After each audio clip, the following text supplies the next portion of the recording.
Қадірлі құдалар, ардақты ағайындар, мынау бір шама құдалардың алдынан барып өтсеңіздер, енді шамалы сабырлыққа салынайық. Сабыр түбі сары алтын, сабырлының бәр алтын деп жатамыз. Мен енді мынау әулеттің үлкендері қош келдіңіздер деп той бастап жатса, мынау енді бүгінгі екеңінің қуанышын біздің Құдай қаласа біз бөліскелі келіп жатқан жайымыз бар. Қуанышты бөлісу көбейет деп жатады. Біз енді мынау бүгінгі қуанышты төмендетіп емес, бір өлең етіп басасақ деген ниетіміз бар ардақты ағайындар.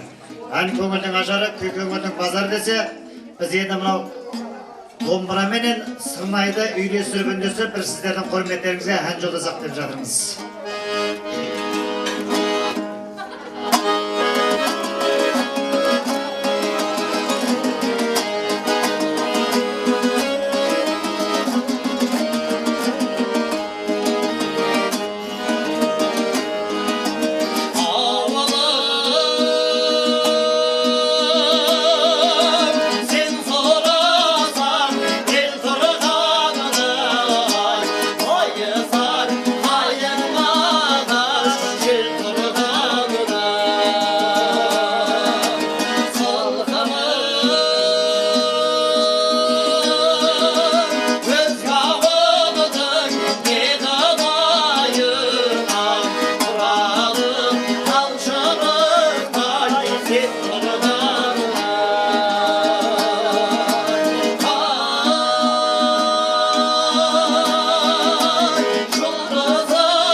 Well,